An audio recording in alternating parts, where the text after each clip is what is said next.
Well, good afternoon, ladies and gentlemen, and welcome into high school baseball here on the Christian Internet Sports Network. We're set for what should be a pretty decent matchup between Wilmington and Bishop McNamara. Cats out on the field right now with their final warm-up tosses, and then we'll get this thing underway in what's a chilly afternoon, but not too bad weather-wise. Starting lineup for Bishop McNamara, their hitting order, leading off with playing shortstop is Dylan Anderson. Batting second is the catcher, Brent Hakeman.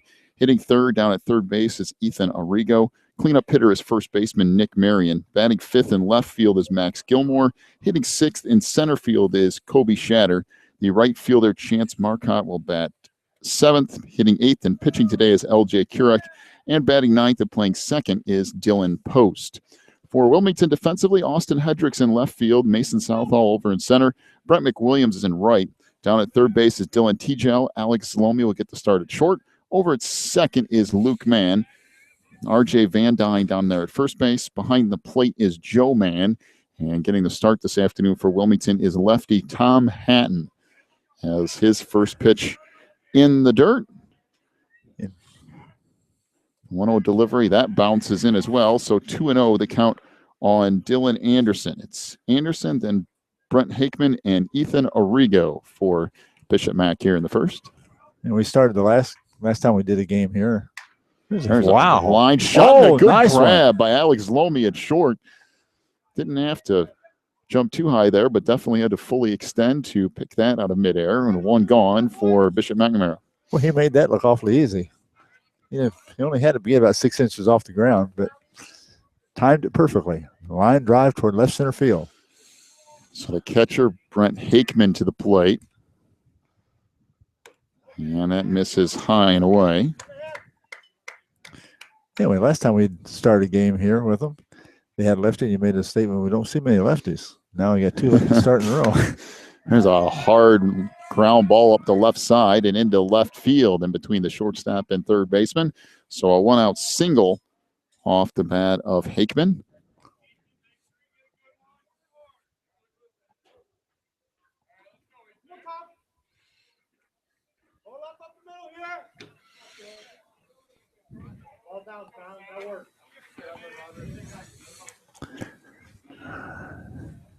And this will bounce into Ethan Arrigo, the number 3 hitter in the lineup. So runner at first for Bishop Mac. One gone here in the top of inning number 1.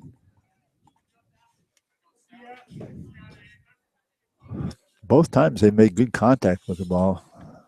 Irish have. That misses low and in. And well, nice sunshine. It's a little bit on the chilly side. At least the wind is so it doesn't come in the booth here. And there's a blooper. That gets into right field.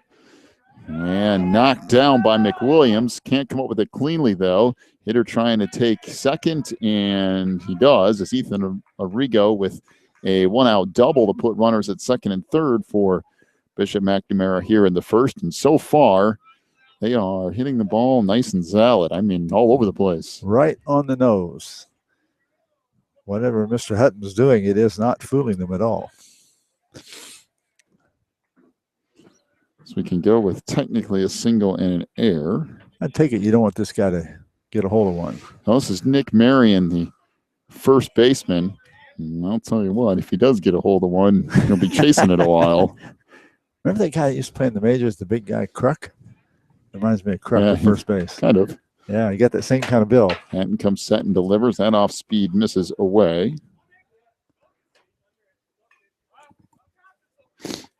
Runners at second and third for McNamara here in the first. Hatton trying to work out of a little bit of a jam. There's a chopper down the third under the glove of Tejel, who is in on the grass. One run is in, and that'll be it. So an RBI single for Nick Marion. So far, nobody on the team's had a hard time hitting the ball.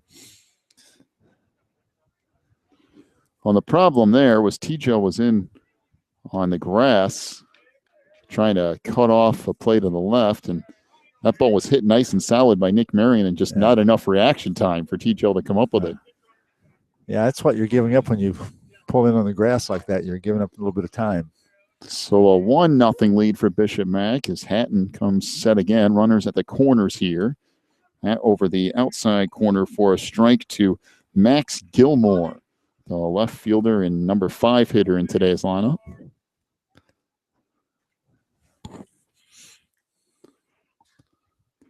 Hatton looking over first. There goes the runner. Nice curveball over the outside corner. Thrown on a second is not in time. And that is an ill-advised play from the Wildcats there. He got such an early jump that the throw kind of kicked out into right field to give the runner third base, but he had such an early jump that there was almost no way they were going to get him at second. And immediately on the throw to second, the runner from third took off. So now a 2-0 lead for Bishop Mac. Yeah, Tom took a couple looks over first, trying to look him back a little bit, but it didn't do any good. He didn't go for it. And you're right. By the time the catcher got the ball, he was over halfway to second. There was no chance of going to get him. And what I'd done if I was him, I would have thrown the ball back to the pitcher like he was throwing it to second, see if he could have maybe sucked the guy off third a little bit. So now a runner at third for McNamara, a 2-0 lead. Here in the top of the first, Hatton comes set and delivers to Gilmore. Off speed, misses away.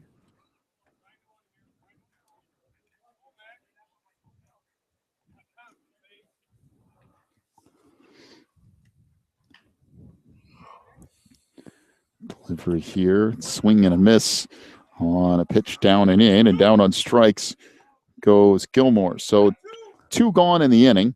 That brings Kobe Shatter, the center fielder, to the plate. He will hit in the 6th spot today. You remember that movie, Happy Gilmore? Yeah, the golfing movie. Yeah. By the way, I detest that guy acting. That's over the outside corner. 0-1 to count on Shatter. Here, but Gilmore maybe remind me of him. His name, not the way he acts. So Hatton comes set and delivers. This pop foul way off into the woods. Boy, that hit up in the trees and bounced around. He hit that line drive over the dugout. 1-2 the count on Kobe here. Well, Wilmington really needs to get out of this inning, just giving up 2 runs. Off-speed pitch misses away. Count goes to 1-2. Yeah, still got a runner on third base yet. I kind of feel like if you get out of this inning only giving up 2 runs, you kind of minimize the damage a little bit here. That off-speed pitch misses away and the count at 2-2 because the way it started out, it could have been way worse.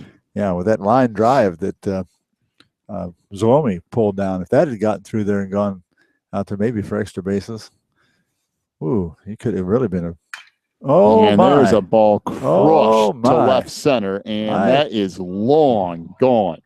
And I mean, that was a bomb. That was about the 340 place in the fence, and it was a good 15 feet above it. I mean, to tell you, he met that thing head on. Whew. Boy. I mean, that was a bomb. That was a bomb. Wow. That's just about halfway in between the 320 and 355 signs out there in the outfield. And that, if that post wasn't there, I'd go on a good 350, 360. Yes. That was crushed. There's a swing and a miss. And I mean, it was hit on a rope, too. And 0-1 the count on Chance Marcotte.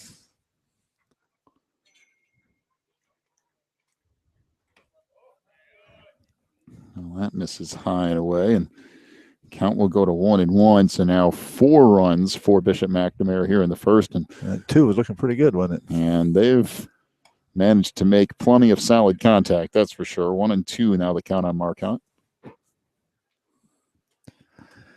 Well, Chance is starting right fielder for him today. Got it. And a nice pitch over the inside corner at the knees, and down on strikes goes Chance Marcotte. Actually, a pretty nice little off-speed pitch over the inside corner, but plenty of damage done for Bishop McNamara. 4 runs in the inning on 4 hits, including the 2-run homer from Kobe Shatter. A couple of errors as well in the inning. And we go to the bottom of the first. Bishop McNamara already up 4-0 on Wilmington. Now we have a little bit of time in between innings here. We'll give you the starters the other way around. In the hitting order this afternoon for the Wildcats, Alex Zlomi will lead off and play short. Luke Mann is playing second today and hitting second. Batting third is the left fielder, Austin Hedrick. Cleanup hitter will be R.J. Van Dyne, playing down there at first base. Derek Kirchner will DH and hit fifth. He's DHing for the pitcher, Tom Hatton. Catcher Joe Mann will hit sixth. Brent McWilliams in that seventh spot and playing in right field. Third baseman Dylan Teachow will hit eighth. And batting ninth in center field is Mason Southall. For Bishop McNamara, defensively out in left field is Max Gilmore. Kobe Shatter gets the start in center. Over in right is Chance Marcotte. Around the infield, Ethan Arrigo at third base. Dylan Anderson's over at short. Second baseman today is Dylan Post. Nick Marion will play down there at first. Behind the plate is Brett Hakeman and LJ Kurek, right-handed pitcher on the mound for Bishop McNamara here this afternoon. He's already been given a 4-run advantage. Wow. Yeah, that, by the way, Shatter is actually Shutter. Shutter. It should be you. I scribbled a little bit in the writing. It's not your fault. All right, so Shutter it is. Oh, there we go. And there's a line shot right back up the middle into center field. The bats are sizzling today. And a leadoff single for Alex Zlomi. 1 pitch, 1 hit for the Cats. And now Luke Mann to the plate. I mean, he met that right on, drove it right over second base. It was zipping through there. Off-speed pitch. Misses low. 1-0 the count on Luke Mann.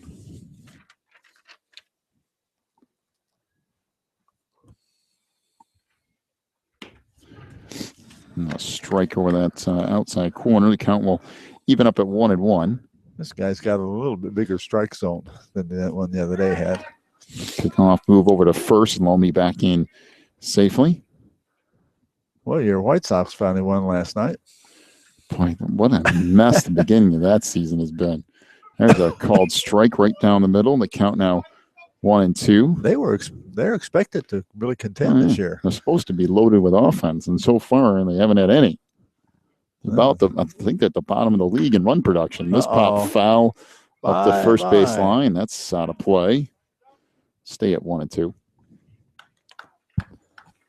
The Cubs have hit a little bit of a rough patch. They've lost the last 2 to the Pirates, including one earlier today. Oh, they lost today? Oh, that's too bad. 5-4. I mean, even the losses are close, but they're well-played games. They're not playing like a bunch of trash. They're playing good games. Well, and right now, as Zolmi leads off a first, here's a delivery by Kurek. Bounces in. Good stop behind the plate by Hakeman. Count now 2-2. The thing with the Cubs is they're still trying to get their lineup set. I mean, they're calling up people and sending people down, and it's going to take a month or two before you really know what you have there. The White Sox, you know what you got. It's just a matter of, are they going to do anything? Oh, with that line, they've got to start rolling. I mean, it's well, you would think they surely can't keep doing this. And the Cubs got a lot of young guys that they're working with. Good lead at first base. Delivery here. That's low and inside. So the count goes full at 3-2. All right, Joe. Gonna have to make it work here. Luke. Joe's his brother. That misses low and away. And a walk drawn by Luke Mann. So now runners at first and second. Austin Hedrick, the number 3 hitter, to the plate. And the Wildcats with a little bit brewing here in the bottom of the first after giving up 4 in the top half. Kurek comes set and delivers. Fastball swing and a miss. 0-1 the count on Hedrick. That was a nice pitch. Good hard fastball. About midway between the waist and the letters. Blew it right past him. Off-speed pitch over that outside corner for a strike, and it's quickly 0-2 on Hedrick. They have to get used to him because he gives those corners. This ump does. So what you do is you adjust your batting according to what the calls are. Off-speed swing and a miss. And down on strikes goes Austin Hedrick. Chased one in the dirt. So one gone for Wilmington, and now the cleanup hitter, R.J. Van Dyne, to the plate. Hedrick threw one in the dirt to try to get Hedrick to chase it, being ahead in the count at 0-2. And managed to work. So now runners lead off at first and second. Off-speed pitch misses low and away. Well, all right. We need RJ to come through with a little base hit right here. Pretty day, isn't it? Yeah. Fastball, boy, that's a nice pitch over the outside corner at the knees, and the count now 1-1. That's one you'd like to have back, because that one you wanted to hit right there. Hedrick comes set. Runners lead off at first and second. Off speed, that misses in. And now 2-1 to count. Bishop Mac leads it 4-0 here in the bottom of the first. One out. Runners at first and second for Wilmington. Trying to get something started. As Hedrick glances back at second. Wow, a little bit of heat on that fastball. Fouled back to the screen, and it counts now 2-2. Yeah, he's got a really good fastball when he reaches back for it like that. Nice job of by RJ of staying right in there, fouling that one off. He had a time just about perfect. He just swung a little bit under it. Off speed, that misses low and away. And the count now 3-2. So once again, a full count here in the bottom half of the first. Last time it was a full count. Luke Mann drew a walk. Yeah, this time. Fastball fouled back to the screen. That's what R.J. Van Dyne was looking for. It sure was. And just right missed it, too. Yeah, he's all over that. Yeah, he was really timed it perfectly. He just got under just a hair bit. I'm telling you what, that ball would have gone somewhere. He has good power. Fastball chopped out towards short. This could be two. To second for one. To first, and first baseman dropped it. Zlomi trying to score around third. He will. And the Wilmington runners will move up to second and third. Well, there was a good opportunity for Bishop McNamara to get out of the inning, but the throw out there at second base from Dylan Post kind of sailed into the dirt, and just like that, Wilmington with one run, and now runners at second and third with 2 outs in the inning. Well, Nick pulls that out of the dirt on first base over there. They've got the double play in and out of the inning without Wilmington scoring, and it was a tailor-made double play ball. But you're right, Joe Mann. Get down there, get the right team. Dylan Post, when he made the turn at second to throw back to first, he threw it about 3 feet short in the dirt. So the DH, Derek Kirchner, to the plate, chopped it foul up the third base line. 0-1 the count on Kirchner. You know, the one thing I don't like about these new score sheets is they don't have anywhere on here for hits, like single, double, triple. Oh, yeah. There's choice or anything, so you just have to kind of write them in. But you can put it right in the middle of the thing there. It's not a big deal. Off-speed pitch called a strike, and the count quickly 0-2. They don't have a place down for extra players either. You just have to kind of find a place to put them. Yeah. Well, you could put them at the bottom. Yeah, that's what I did the second time. Yeah. You got to kind of get used to that. Delivery here, fastball. Ooh. Just missed low and away, and the count 1-2. Not a bad pitch. And Ump wasn't buying that one. Nope, too low. Yeah. That's fouled back to the screen. Got just a little ahead of that one. Hit it right off the end of the bat. Head out there. Now R.J. Van Dyne out there at second after reaching on an error. It's a fielder's choice to get the initial out at second, and then the relay throw to first was in the dirt, so it allowed Wilmington to get a run here. And now Van Dyne out there at second. He would be Wilmington's second run of the inning if they can manage to get a hit across here. Off-speed pitch called strike 3 over the outside corner. Kirchner down on strikes. Wilmington does manage to get one run back here in the first. Tell you what, if that ball's a little off that plate, you better be swinging, because he consistently calls that a strike. So one run on one hit. There was a walk and a couple of strikeouts as well. He can even throw an error in there. We'll head to the second inning. 4-1 is the lead for Bishop McNamara. We'll be back here in just a moment.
So we go to the top of the second. LJ Kurek, the pitcher, leading things off for Bishop McNamara, and 1-1 the count. Tom Hatton into his second inning of work now for Wilmington. Yeah, LJ makes the number 8 hitter in the lineup. They went through 7 guys the first inning. Off speed, that's in the dirt. So now 2-1 the count.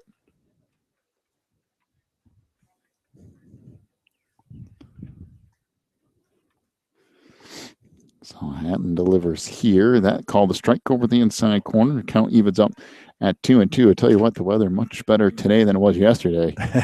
Good grief, it was freezing yesterday. Yeah, you know, I went out and took advantage of today. Went out and mowed my yard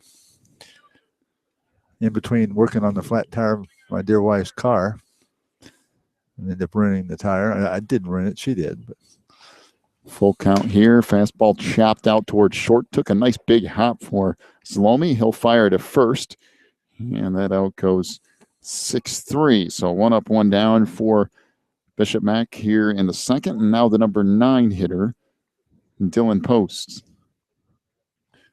Wonder if I got a different ink pen that would do this. Oh, I don't know. That might be better there.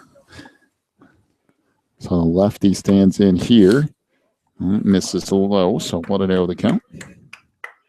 Yeah, Dylan, the one that had the misfortune of throwing the ball into the dirt to first base in the double play and let the run score.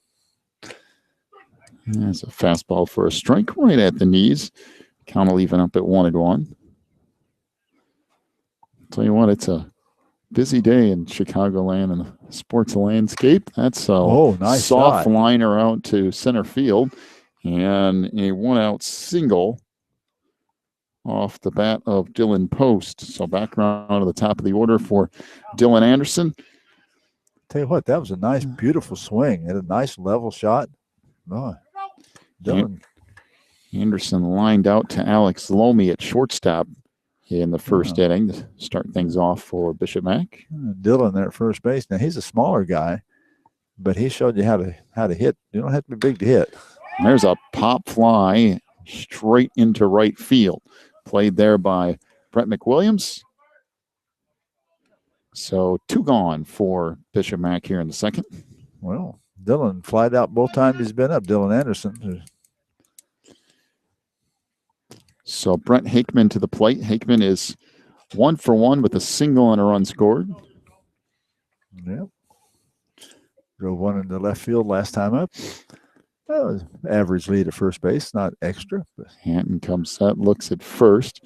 That misses low and away. So 1-0 the count, but busy day. The Cubs already playing earlier today. Sox playing tonight. The Bulls playing, I believe, at 6 against Milwaukee. That misses up and in. Did you watch the Blackhawks play the other night, 3 overtimes? Yep, and they're playing at the same time tonight, 8:30. Another night it was, I think, 1:45 or something in the morning before that game was over. Off-speed pitch misses low. Runner going to second. Good throw, but just not in time. He stole that off the pitcher. Whew, that was a nice throw. Good throw from Joe Mann behind the plate, but stolen base for Dylan Post. Once again, he got such a large lead. With a left-hand pitcher, that's not good. He got such a large lead on that there's no way to get it. 3-0 pitch here, called a strike. And the count now 3-1, but now the Blackhawks can close it out tonight up 3-1 nice. in that series. Be nice to get that done. Off-speed misses inside. Well, the Bulls cannot stay healthy, can they? Walk issued here, so runners at first and second. Now, Mirotic has an out. injury the other night, but I really think if push came to shove, he might, if it was the finals or something, you'd probably see him playing. But I think the Bulls' mindset would be if you can sit him here a couple of games, as that misses away. So 1-0 the count on Ethan Arrigo. Had a single and a run scored back in the first. So Hatton comes set. Runners lead off of first and second here. That misses low and in. Now 2-0 the count on Arrigo.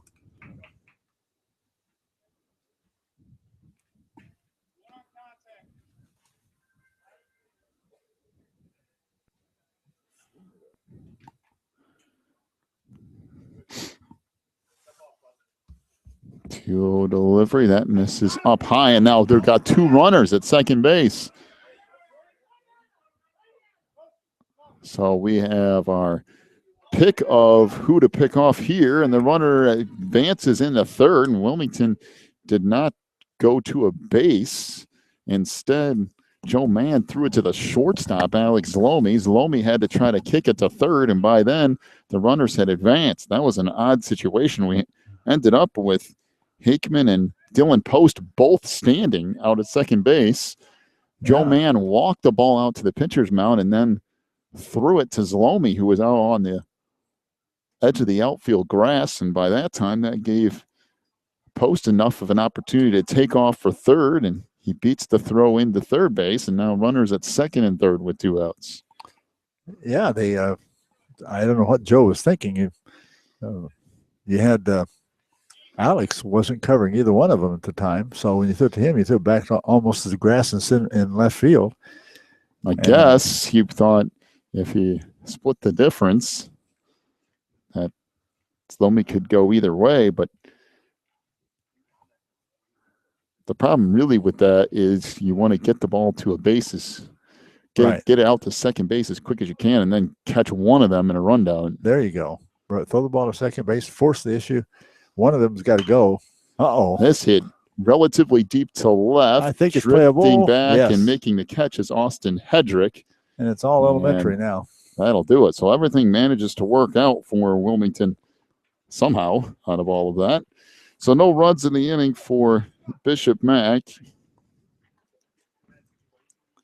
There was one hit and a walk as well. A couple of stolen bases in there. We'll go to the bottom of the second, a 4-1 lead for Bishop Mack, as Wilmington will try to bridge the gap a little bit here going in to the bottom of the second. Due up for the Cats will be the 6, 7, 8 hitters of Joe Mann, Brett McWilliams, and Dylan Tegel to face LJ Kurek.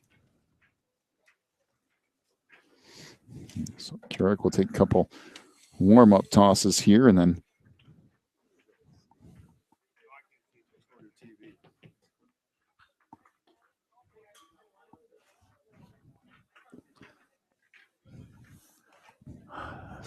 the Cats managed to work out of a little bit of trouble in the top half of the second. And what really shouldn't have been trouble at all. They should have been out of the inning, but nonetheless, Tom Hatton managed to work out of some trouble, and now Wilmington needs to get a run or two every inning and cut this thing down to a one-run game by the fifth or so, and then they'll be fine. From what I've seen, I think Hatton can do okay against this hitting lineup of Bishop McNamara if he mixes up his pitches a little bit. But that's what he needs to do. He needs to get some of those off-speed pitchers so that they can't sit on his fastball. Well, and they did much better the second inning than they did the first inning. And LJ is far from unhittable if you're facing him on the mound. So there's plenty of opportunity here for Wilmington to kind of claw their way back into this. Like we said, if you get a run or two an inning for the next 3 or 4 innings here and kind of draw it back to even by the 5th or 6th inning, you kind of like your chances. Of course, go along with that, you got to hold Bishop Mack down, and 4 runs in the first, that'd be a pretty good pitching performance to hold them with nothing the rest of the game. But that's all you got. That's all they need to do. They swung the bat so good so far, but Wilmington got off to a good start last inning. Then the things kind of went south. They hit in the double play and should have been out there without running. But here comes a shot that down went third base. Off the end of the bat. Joe Mann trying to beat it out down to first and will not. So the out goes 5-3. Looked like he was way out in front of that, and he went off the end of the bat, and it kind of. Yeah, he just about punched like a cue stick out toward third base. It wasn't hit with any authority, that's for sure, but it was hit with just enough to get it to the third baseman to throw him out. So Ethan Arrigo with the throw from third to first. Here's a slow roller out to second. That kind of looked the same way, didn't it, off the end of the bat? And 2 up, 2 down as Brett McWilliams grounds into a 4-3 put out. And now Dylan Tegel to the plate. Tegel, the number 8 hitter, playing down at third today. Yeah, it seems like that Carrick is not. Well, some of his fastballs are not quite as fast as they were thinking, and they're getting around too quickly. Then he'll reach back every once in a while, and he'll really deliver one. There's a chopper down toward first. Took a nice little short hop for the first baseman, Nick Marion, who flips it over to L.J. Curek covering down there at first, and a 3-1 putout. And wow, what a quick half inning that was. It was, wasn't it? No runs, no hits. We'll head to the third inning. Bishop McNamara leads at 4-1 over Wilmington. We're back here in just a moment on the Christian Internet Sports Network.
So off-speed pitch misses away to Nick Marion, the cleanup hitter, leading things off for Bishop Mac here in the third. Now a 2-0 count on Marion. He reached on a single, actually, I think had an RBI as well.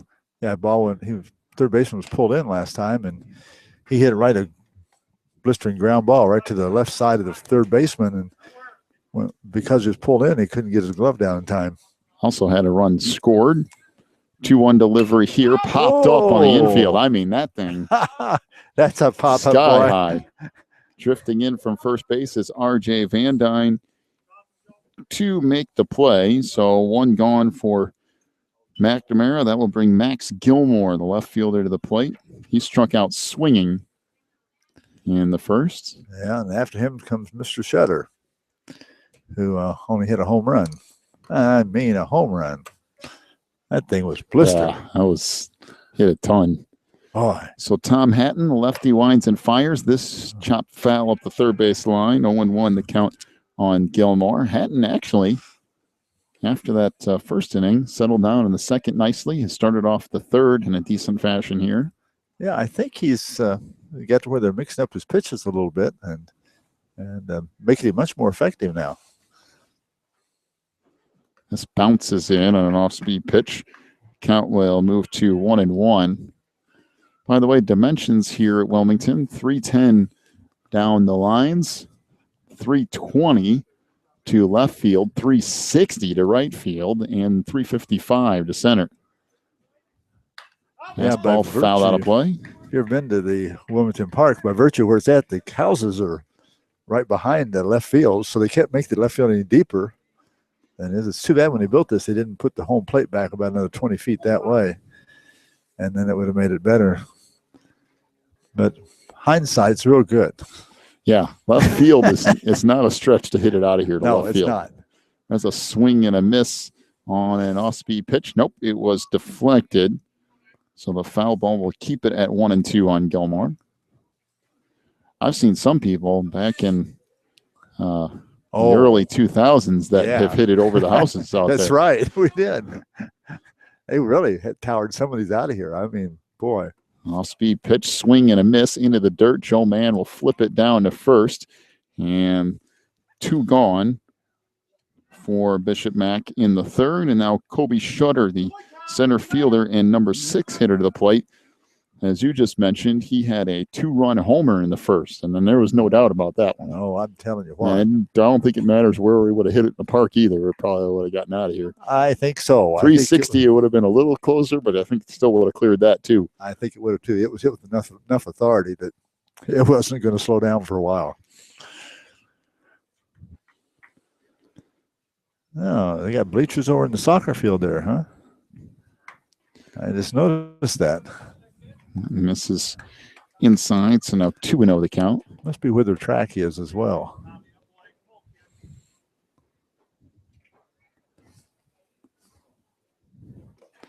And this misses in the dirt, so now 3-0. I was thinking Tony Verselli when I was thinking those bombs to left field.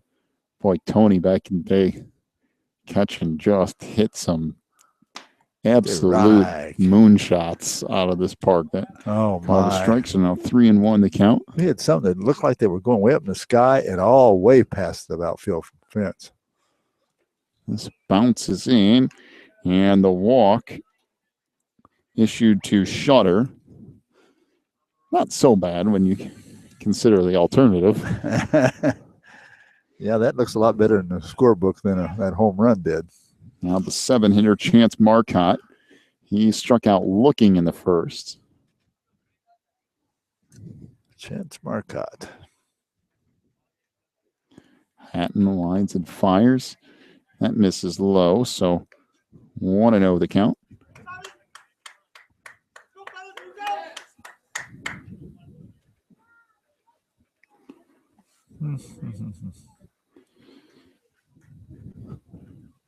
There goes the runner at first. This chop foul up the third base line. So 1-1 the count on Marcotte. And we were talking about White Sox a little bit ago. And despite the awful start that they've had, they're still 6-8. Yes. So if they ever get hot, they could go on a little bit of a run. I think they'll probably do all right this year. The problem was we started off with the Royals and that Tigers back to back, and that was not the way to start off a season. 2 of the hottest teams, the best teams in baseball right there. I'll pick off, move over to first, and Shutter back in safely. 4-1 the lead for Bishop Mack here in the third with 2 outs in the top half of this inning. There goes a runner at first. This pop foul and out of play. Count now 1-2. Yeah, they've got him timed. They've got Tom timed perfectly. Tom's got a very slow delivery. He draws that leg really back a long ways and stretches all the way out and then delivers the ball. But that time they can really get a long ways towards second base. He might want to develop him like kind of a quick slide on his step instead of staying with the long there like that. This is up high, 2-2 the count. I think honestly, I wouldn't even worry about that guy at first. Oh, not now. I think if he bears down on the hitter, he can get out of this inning. Yeah, you got 2 outs now. You didn't need to worry about him, really. Pick off, throw to first, and run it back in safely. Hearing about that story about John Lester and the Cubs can't throw the ball to first base? Yeah, can't throw the ball to first base. He hadn't done it in 2 years. This is starting to crazy, doesn't it? How can you pitch to home and not throw to first? Run it back in safely. I'm just surprised, and especially a good pitcher like that. I mean, he's not any sneeze for a pitcher. He's a good. There goes the runner at first, off speed, swing and a miss. And the throw to first as the pitch was in the dirt and down on strikes goes Chance Marcotte. That's what I mean. Focus on the hitter and you'll get out of the inning anyway. So no runs in the inning. There were no hits, a walk, and a couple of strikeouts. We'll head to the bottom of the third, a 4-1 lead for Bishop McNamara. Well, this thing's been moving right on along. We've had that kind of a slow start with all the hits in that first inning. And since then, it's kept right on moving. Now the Wildcats need to see if they can put something together here and get that score back more on an even Steven basis. So it'll be Mason Southall and then back around to the top of the order for Wilmington. Southall, Zlomi, and Luke Mann to face LJ Kurek here in the third. Every once in a while, Kurek will go over on a sidearm kind of delivery, give a little bit different look.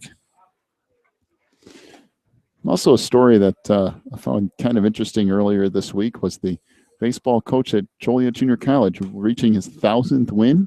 Really? Wow. That's impressive. 1,000th win. And I think they've won 2 or 3 national titles in junior college. Been there quite national a while. Titles. Yeah. National championships, really? Junior college. Wow. That is impressive. So they were talking about that on one of the local radio stations the other day. And Joliet Junior was the first junior college, wasn't it? That's a pretty good feat to get to 1,000 if you figure junior college probably plays, what, I wouldn't say any more than 25 games a year. So it'd take you 4 years to get 100. That's if you won every game. How many did you win? 1,000. Wow. I mean, if you won 100, if you won 20 games a year, it would take you 25 years. Yeah. Let's see. No. More than that. That's the delivery here. Fastball misses way. As you can tell, I'm not a math major. Let's see. So 1,000 divided by 20. There we go. 50 years. Wow. Off-speed pitch called a strike at the knees. You have to have 50 years in, yeah. Count now 1 and 2. I mean, that's you want to talk about. So you win 20 games a year. Wait a minute. That 20 misses. games, 1,000 wins, you say? 1,000 wins, yeah. Yeah, if you won 20 games a year, it'd take you 50 years.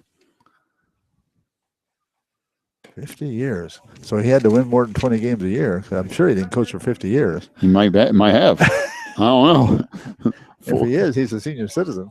Full count on Mason Southall. He's my age. Kurek's pitch. This chop back out toward the mound. Another one of those. Kurek, a little underhand flip to first, and 1-3 goes to put out. 1 gone, back around at the top of the order for Alex Zlomi. Zlomi singled and scored a run back in the first. 3 of the last 4 guys have just kind of nubbed it off the end of the bat. There's something about his timing.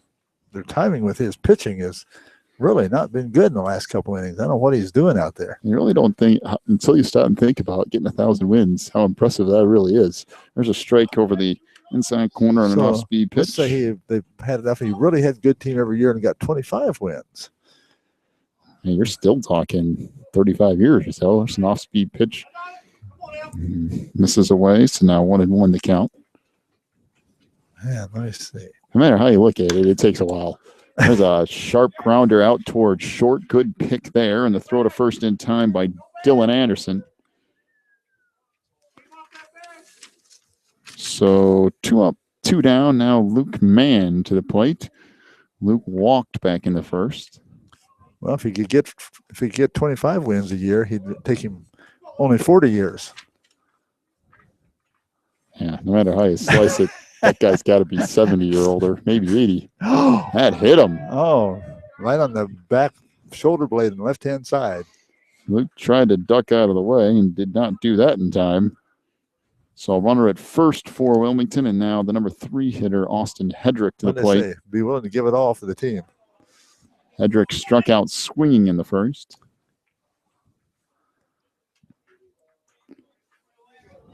Oh, wait a minute. Wait a minute. Off-speed pitch. Called a strike over that outside corner. 0-1 the count on Hedrick. Well, last time Hedrick struck, did he strike out? He did. Ethan Arrigo way in on the grass at third base. There's his fastball. Fast fastball. Now, he's got this regular pitch he does. And then he's got one like that he pulls up every once in a while and really peppers it in there. So Mann leads off of first. There's a fastball. And this shot in the center field. Good piece of hitting from Hedrick. And now runners at first and second for Wilmington. And the cleanup hitter, R.J. Van Dyne, to the plate. He reached on what was a fielder's choice / error in the first inning. There were runners at, I believe, first and second, and hit the ground ball to short, and they went to second for one, and the relay to first was in the dirt, which allowed Van Dyne to reach and then allowed a run to score. That right down the middle, 0-1 the count on Van Dyne. He threw two good fastballs in a row. The first one got by the batter. The second one was the same speed, and he had it right on the nose that time. Runners lead off of first and second with 2 outs here in the third. That fouled out of play, and it's 0-2 now, and Van Dyne in a little bit of trouble here. And what Kirk needed to do was change speeds a little bit on that second pitch, but he didn't. And that's how those little things can make that much difference. And look at that. They're not holding on at first. So fouled back out of play, so it'll stay at 0-2.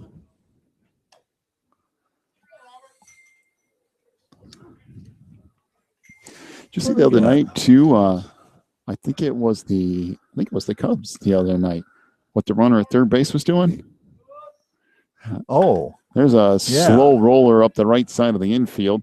Took a little bit of a hop out there at second, and Dylan Post flips it across to first. So 4-3 goes the putout. No damage done for Wilmington here in the third. There was 1 hit, and 1 batter was hit by a pitch.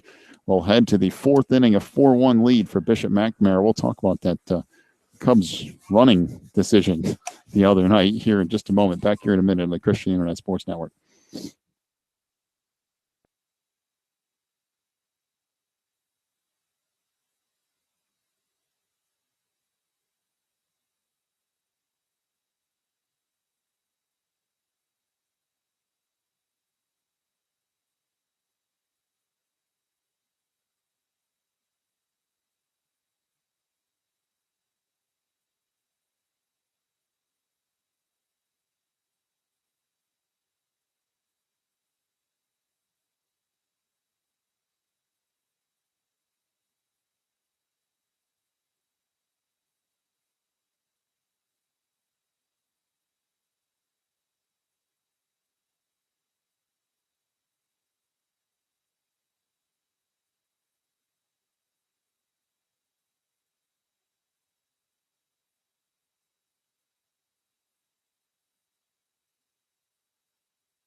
To the 4th we go, a 4-1 lead for Bishop McNamara here over Wilmington.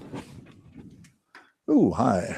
LJ Kurek leading things off for Bishop Mac here in the 4th. Kurek is the number 8 hitter, so 8-9-1 due up here in the 4th. That bounces in, and now quickly 2-0. I just mentioned about that runner at third base for the Cubs the other night. What was kind of an odd situation, this off-speed pitch called a strike, and it's 2-1. Is that where he kept? They put that huge shift on. Oh, yeah. That's the one. Extremely annoying. Well, they put 3 infielders on the right side of the infield. There's a swing and a miss on an off-speed pitch, and it's 2-2 now on Kurek. And then the third baseman was halfway in between second and third. Well, there was a runner at third base for the Cubs, and he was literally running half to 2/3 of the way up the line and dancing back and forth and doing all kinds of ridiculous stuff. There's an off-speed pitch, and count goes full at 3-2. And the pitcher at one point took off running toward third to chase him back, and then they ended up, didn't they throw a wild pitch? Yeah, they threw a wild pitch, and the There's run one scored. hit in the hole. Good play by Zlomi, fires to first and not in time, but that's a nice pick by Alex Zlomi. Just a lot of speed from LJ Kurek, and pretty good dig out of the dirt from Van Dyne too. Yeah, that was nice play on both ends by Wilmington. Nice hit and the good speed by the batter. And unfortunately for Wilmington, he goes for a hit. Yeah, they ended up letting that run in, and was that the lead? I think it was a lead run too, wasn't it? At the time, but anyway, they did let the run in, but with a wild pitch. he got so busy taking care of the runner. That's one time I think I would let that shift go if you got a guy on third base like that. This bounces in. Now 2-0 the count on Dylan Post, the number 9 hitter. Not only that, I just wish more major league hitters would just bunt it up the third base line. If it did that every time, they'd stop doing it. Yep. That's a strike over that inside corner, so 2-1 the count. I still don't know why those hitters don't practice that a ton. I don't know. And then just get a single every time. Yeah, because there's nobody to field the ball. And that misses away. So now 3-1. You don't even have to take anything off the bunt. You can just bunt it hard, right on down third base line. Yeah. In fact, the harder the better. There's a chopper out towards second. Slow roller, so the only play will be to first base. And I just good got throw it from Luke Mann. Nice hustle from Dylan Post. But 4-3 goes the putout. One gone, now top of the order again for McNamara. This is Dylan Anderson. He has lined himself out to shortstop on a nice play by Alex Lomi in the first, and then popped out to right field in the second. So runner at second for McNamara. They lead at 4-1 here in the fourth.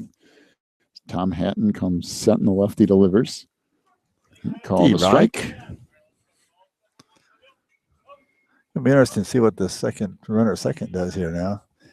How much of a lead he tries to get.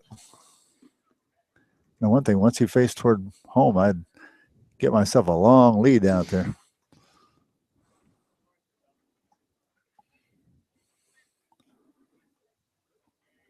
Hatton comes set, glances back at second, looks back again, now delivers. That's a good pitch right down the middle, and the count 0-2.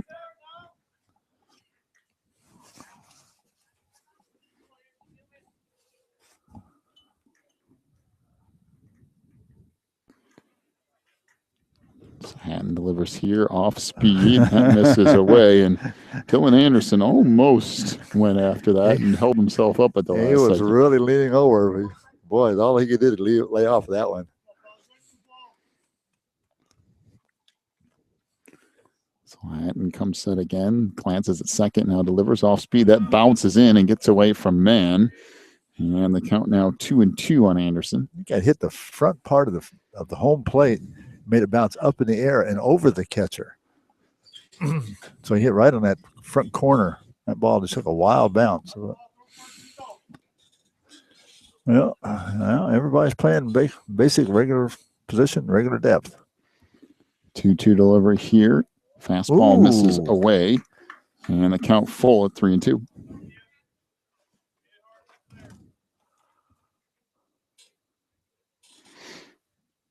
Hatton again comes home, fastball. That's a good shot back up into center. Good diving attempt by Luke Mann, but couldn't come up with it. And an RBI single off the bat of Dylan Anderson. And that will make it 5-1. Now the lead for Bishop Mack, and Brent Hickman will stand in. He had a single and scored in the first and then walked in the second.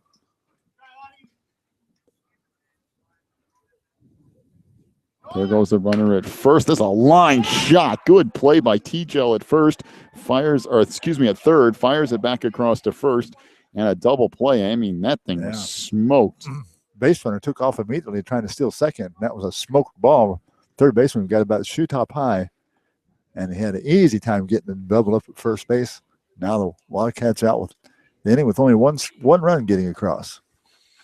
So 1 run in the inning for Bishop McNamara on 2 hits. We'll go to the bottom of the fourth, a 5-1 lead for Bishop Mack. Due up for Wilmington will be 5, 6, 7 hitters, and Derek Kirchner, Joe Mann, and Brent McWilliams to face LJ Kurak. LJ's done a nice job of mixing up his pitches. He hasn't given up a lot here today, but the key is if you figure it out and guess right, you could definitely hit him. But he's just staying one guess ahead of you. See that side on he throws every once in a while? He's got 4 or 5 different kinds of pitches, and he just throws a little bit of everything. And it just keeps on confusing everybody. You'll see those batters, and they're swinging way out ahead sometimes, and they'll be behind him and then hitting off the end of the bat. And he's just keeping them all confused. Well, reminder will be over in Braidwood tomorrow. Our first look at Reed Custer this year will be out there Friday and Monday. Is the same coach still there? Yep, Jerry Kogel. Oh, he's still there. Still at the home at Reed Custer. I believe they're back over 500 again. I want to say 10-9 or 11-10. Started off the season red hot and then just couldn't buy a win, but we'll see Reed Custer on Friday and Monday here this weekend. And then next Friday and Saturday, be sure to join us from the HWSA World Series from Auburndale, Florida. We'll have 3 games for you on Friday and 2 on Saturday. Our traditional trip down to Auburndale, just about halfway in between Orlando and Tampa. Nice place to be in May. There's a strike over the outside corner on Derek Kirchner. He struck out looking in the first. Fastball popped up into right center, drifting over and misplaying it in right field was Chance Marcotte. That looked like that was going to be a fairly easy play, but he drifted in. I don't know if he lost it in the sun or what, but he must have, because he went too far towards center field and went actually a little bit behind him and back over toward right field about 5 feet farther. He ran actually too far. I think he lost it up in the sun. And it is a clear sky today, too. So that's a good sky to have that happen on you. Double by Derek Kirchner to start off the fourth. This popped up again. This into right center field again. This is going to be a long run, and misplaying that one is center fielder Kobe Shutter, and now runners at first and third. That was crazy. Both of those were hard, easy fly balls. I mean, they were lazy fly balls, but they were hit just the right place that made it difficult on the outfielder. And he came running in hard that time, and I think he must have taken his eye off the ball just the last second. One thing for Wilmington, they've gotten a couple of hits. That's technically not errors if you don't get glove on the ball. So on double and a single for Wilmington to start off the fourth. Runners at the corners. This bounces in. 1-0 the count on Brett McWilliams. He grounded out to second in his only at bat in the second inning. Well, that might be a gift horse in the mouth here, but boy, I tell you, I thought he was going to throw that away. It was about he 6 inches away from throwing that up the first base line. Kind of like had a snow cone out of that one. I got right on top of his mitt. Runners lead off for the corners. This chop foul. So 1-1 the count on McWilliams.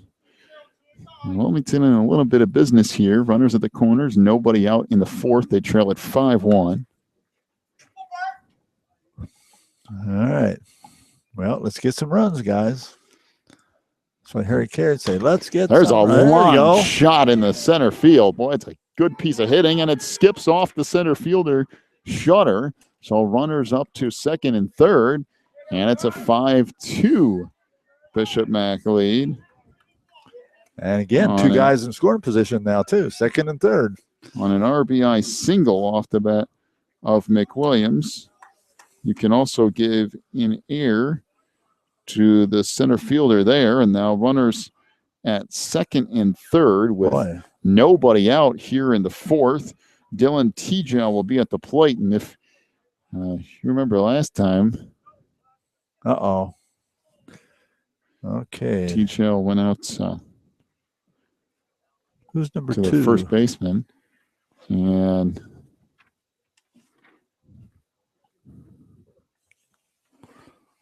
number two, Nick. Well, I believe Max Gilmore goes to second, or was already at second. Oh, Luke Mann for Dylan Post, and I believe that's still in Post to center field. Oh, yeah, he had him on down both 2 and 22. One place was 2 and one place was 22. It must have been 2 then. Strike here to Tejel. That misses low, so now 1-1 the count. So the change there is Max Gilmore goes from left to second. Dylan Post goes from second to center, and I'm not sure who's in left. I'll have to check that when I come in. That misses low. Now 2-1 the count, or if we ever think, I think it's 24 out of left, which means Kobe Shutter would move to left field. And that misses low and away, and now 3-1 the count on Dylan Tegel. See. So Kobe's in left field now? I believe so.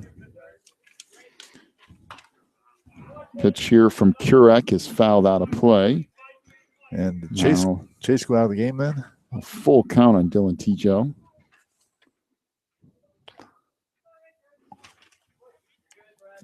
Runners lead off for second and third. 5-2 the lead for Bishop Mack here in the fourth, but nobody out. Here's a chopper out towards second. That's going to score a run. Play to first base, so the out goes 4-3. So one gone. Runner scores from third, and moving up to third base is Brett McWilliams. Number 9 hitter Mason Southall to the plate. Grounded out to a pitcher in his only plate appearance. 5-3 the lead for Bishop Mack now with one out in the fourth. And if Wilmington can push across one more here and get it back to a one-run game. Boy, that set up things really nice.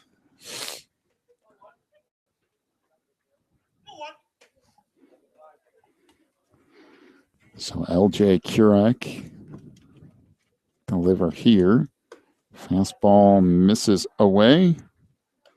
1-0 the count on Southall.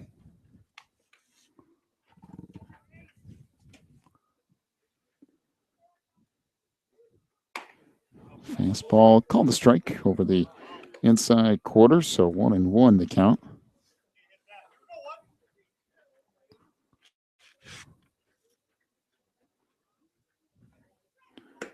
Off-speed pitch called a strike over the outside corner at the knees. The count now 1-2. Only one out, so if he can get this ball in play somewhere. Kurek delivers. This bounces in. Boy. Oh, my umpire stopped it. Yeah. The count now 2-2. Good play by the umpire that time. Hakeman just about ready to take off running and realized the ball's sitting right behind him. 2-2 delivery from Kurek. Fastball, little up and under swing by Southall, and it kicks foul up the first base line, so it'll stay at 2-2. Well, for Mason, that's really what you need to do here. Just get the bat on the ball somehow and see if he can make something happen. Get it out there somewhere.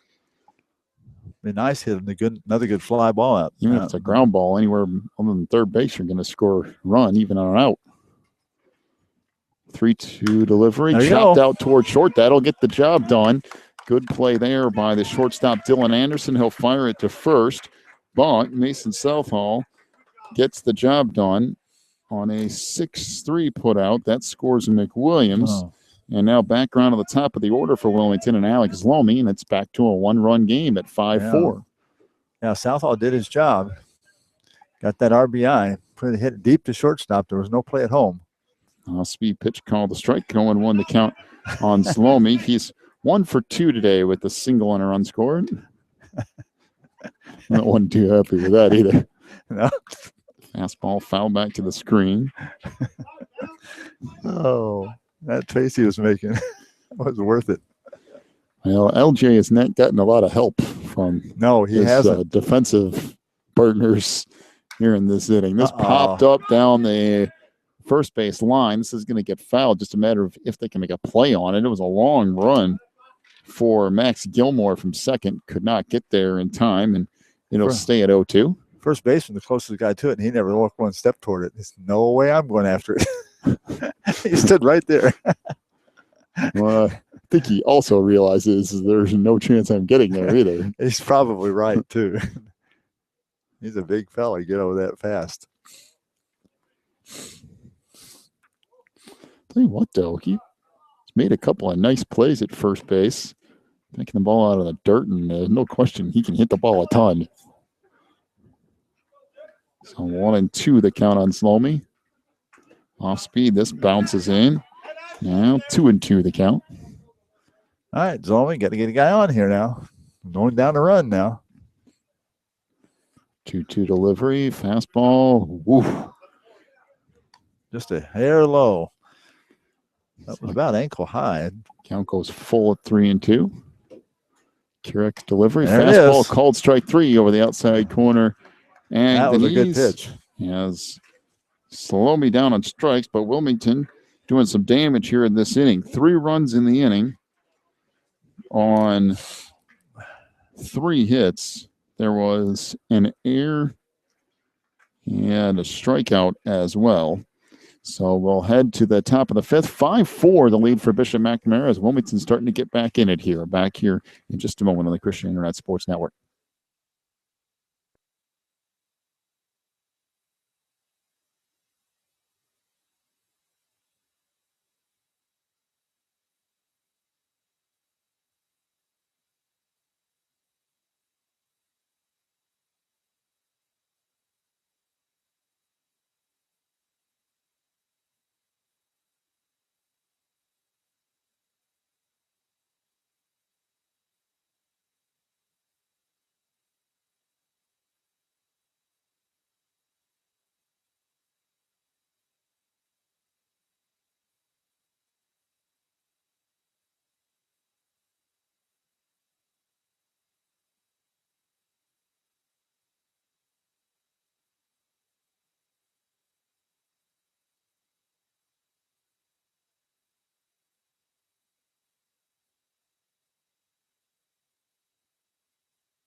To the 5th we go, a new pitcher for Wilmington. This is R.J. Van Dyne coming in from first base, and the righty will pitch.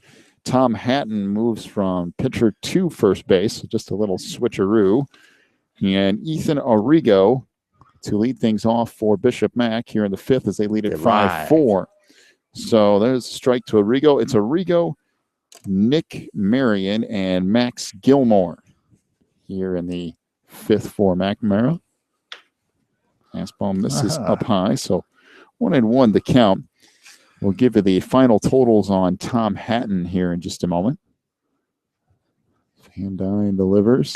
This ripped into left field and will fall in front of Austin Hedrick. Boy, thought about nice making hit. a play on that for a second, but just didn't have enough time to get there. And a single for Ethan Arrigo. That will bring Nick Marion, the cleanup hitter, to the plate.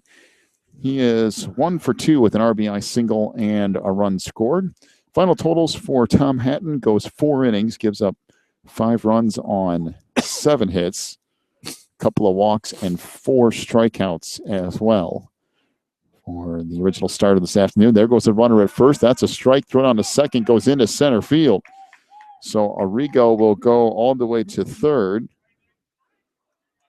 on the air by the catcher, Joe Mann. And 0-1, the count on Marion. That ball got away from him. Went floating up high and to the right of the second baseman. And that bounces in. Good stop by Joe behind the plate. The count now 1-1.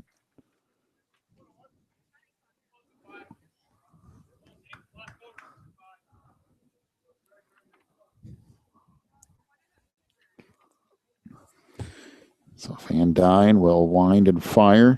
Fastball over that outside corner. And the count 1-2 on Nick Marion. Get one on the inside, right on his hands. Off-speed pitch, popped foul and out of play up the first base line. Ooh, way back in the woods. Good luck finding that one. That was really way back in there. 1-2 delivery here from Van Dyne. Off speed, swing and a miss. That's a really nice pitch by RJ. The throw down to first, and down on strikes goes Nick Marion. One gone. Now Max Gilmore to the plate. Gilmore, the number 5 hitter, is 0 for 2. He has struck out swinging twice this afternoon. Yeah, he's had a little trouble getting the bat in the ball. Number 5 hitter in the lineup. Off speed pitch bounces in. Good stop by Joe behind the plate again.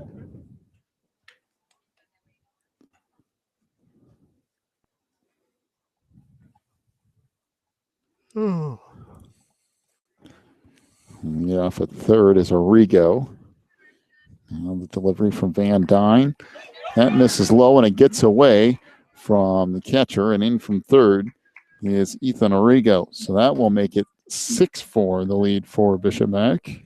Yeah, do you put that as a pass ball, or do you put that as a wild pitch? Well, technically, you want to know the technical rule for that? If it hits the dirt first, it's a wild pitch. That's the. Well, I was just wondering. But I don't know if it did or not. Yeah, I don't know if it did. This chopped down toward third. Played there, a bobble by T-Gel, and still manages to get him at first. Oh, what a nice arm. Talking about a rifle from third to first. Boy, I tell you what, that was a good throw. Man. So 5-3 goes the put out, 2 gone, and Kobe Shutter to the plate. He has a 2-run homer back in the first, and also reached on a walk in the third. Yeah, they didn't give him anything to hit that second time up. I'm going to go with wild pitch because I think it hit the dirt first, but not 100% sure on that. That bounced off the plate. 1-0 the count to Shutter.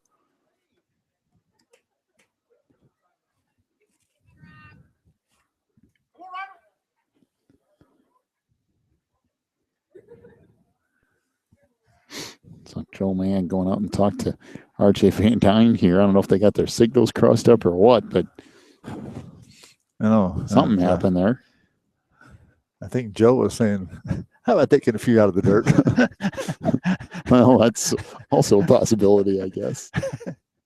You're making a hard living for Joe back there. So Van Dyne winds and fires. That misses high and away. Now 2-0 the count. That was a nice fastball, just a little high. But, boy, that was right over the center of the plate and had good speed on it. Has a shot in the gap in between short and third. And a nice single off the bat of Kobe Shutter. So runner at first for Bishop Mac with 2 gone here in the 5th. And now Chance Marcotte to the plate. He's 0 for 2 with a couple of strikeouts. Struck out looking in the first and struck out swinging in the third. My question about this whole thing is, what in the world is Shutter batting 6th in the lineup?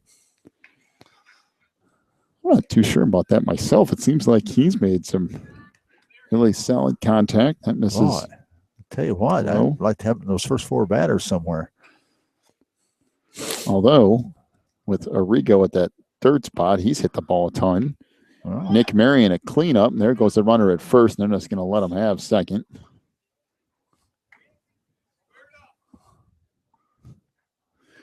But with Marion in that cleanup spot, and then Max Gilmore batting 5th. I mean, maybe swap them there. I don't know, but there's 3 or 4 pretty good hitters in the middle of that lineup. Out. This hit a ton down the right field line. It's going to get fouled, though. It hits off the fence. Wow. About that's a long 10 foul feet ball. Foul or so. Yeah, that hit right on the bottom part of the fence, just outside the 310 line, down that line. You can see it coming off the bat that it was starting to tail towards foul territory. It's a good thing it did. Had have scored another run and probably been a double.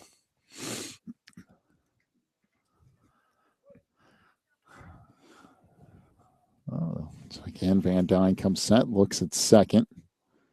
Delivers home here. Fastball called a strike over the outside corner. He's been called out twice on strikes. No, he was swinging strike the last time, I guess. So 2-2 the count on Chance Marcotte.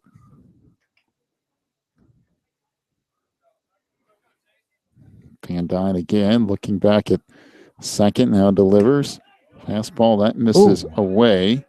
And the count full at 3-2.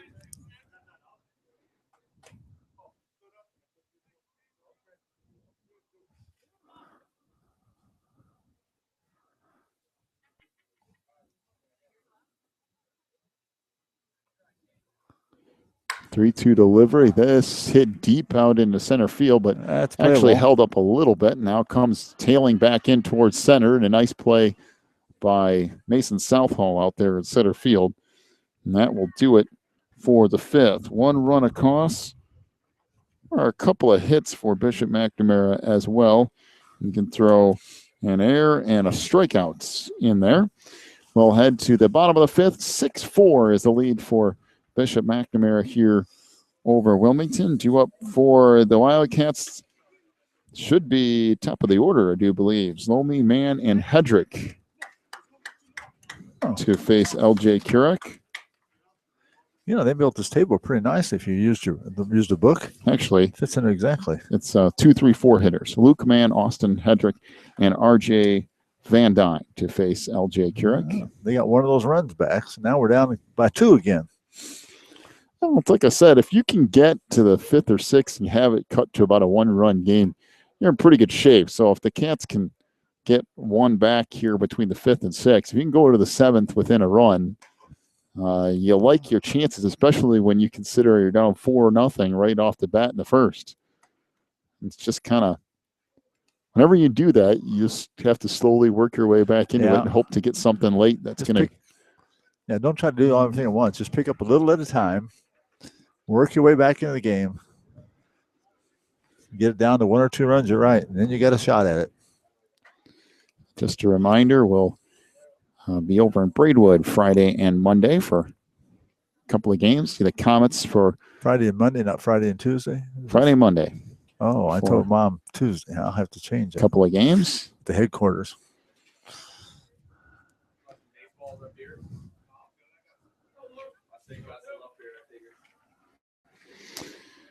So Luke Mann to lead it off for Wilmington here in the 5th. The Cats trail 6-4. Fastball misses inside, so 1-0 the count on Luke. He walked back in the first and was hit by a pitch in the third.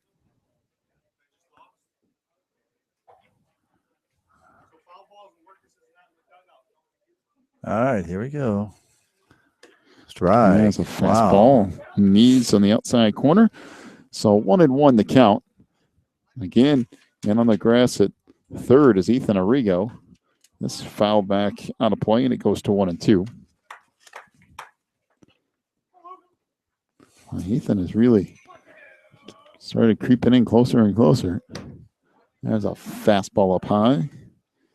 Count now 2-2. I hope he's got really good reflexes. This fouled out of play. Stay at 2-2. Oh, that one way back in the trees there again. Gotta get a compass to find that one. Who knows how many baseballs are actually in those woods? Yeah. And there's a ball just a touch low. I thought for sure he was going to ring him up on that. I did count too. Goes full at 3-2. I thought it was. I thought when he looked over here and did that with his hand, he was ringing him out. 4. Well, so a leadoff walk. There we go. Issued to Luke Mann, and now Austin Hedrick to the plate. Right. 1 for 2 with a single. He also struck out. Austin Hedrick represents a tie and run. Man with the lead down there at first. Fastball misses up high. I'll tell you what, Brett Hickman has a good arm. You want to make sure you get a good jump on it if you're going to steal on him. It's actually been quite an interesting game to watch. Outside of a couple of miscues by the McNamara outfielders, It's been fairly well played. Yeah, and I think the one guy lost it in the sun completely. And the center fielder misplayed one and then had a weird bounce on a hit up the middle that caromed off of him. So there's a strike down the middle. So 1-1 the count. That's the coach went in and made a change at center field right quick. 1-1 delivery off speed. And that's a nice looking pitch. Strike at the knees. Oh, my. Austin come over here and made a face grin to the old boy. Yeah, not much you can do with that. Pick off throw to first. Back in safely there is Luke Mann. Now, LJ Kurek into his 5th inning of work now has actually been pretty good. Yes, Giving up 4 runs, but some of those were not his doing. That's fouled back out of play. Stay at 1-2.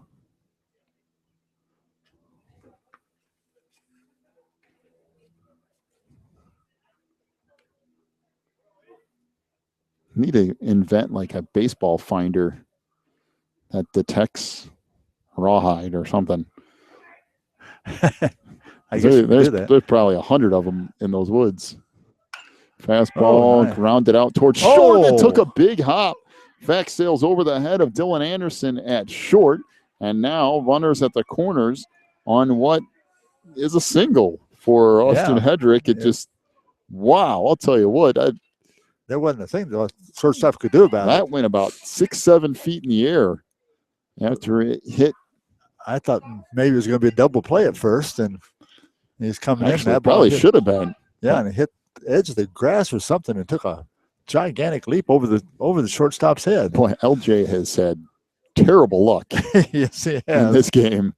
Off-speed pitch, that's a strike. So 0-1 the count on R.J. Van Dyne.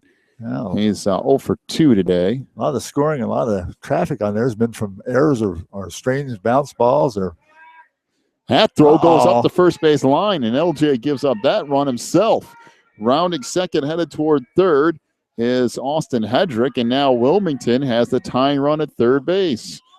So the throwing error allows Luke Mann to score. Not that important with the guy on third. Austin Hedrick up to third base, and now pretty much any contact will tie this game. And there's a little blooper, except for that. To first base, isn't that funny? Said pretty much any contact except for that exact thing. Yeah, a little pop up in the infield. That's about the only thing that would get an out, and that's it. No run scored and out. So 1 gone. Now Derek Kircher to the plate. He's 1 for 2 with a double and a run scored. Also struck out looking. Off-speed pitch called a strike. 0-1 the count on Derek. Well, like I said, if you can get 1 or 2 back here and then go into the 6th or 7th inning in a tie game, you like your chances. Off-speed, that's a strike. Another nice pitch. Wow. Count 0-2. Taking some nice pitches there. Boy, that was right over the heart of the plate. Fastball. That hit him? Yeah, hit it. Went off his helmet. Oh, tipped his helmet, so Kirchner hit by a pitch. That's the second hit batter for LJ Kurek today. And now runners at the corners with 1 out. And Joe Mann to the plate. Mann is 1 for 2 with a single and a run scored. That thing hit right on the top part of his helmet, just enough that it didn't skip back to the backstop, but made a little bing sound. That's fouled out of play. My land.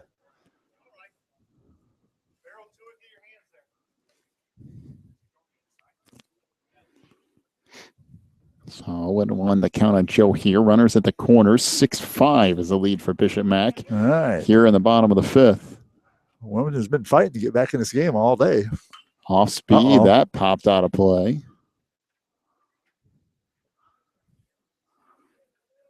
Count quickly 0-2.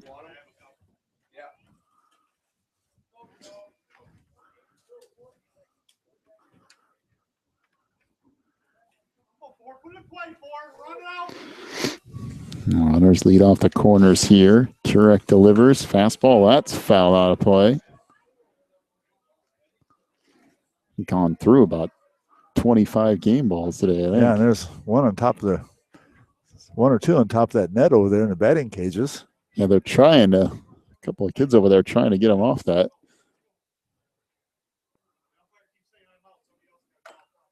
Off-speed pitch, fouled out of play.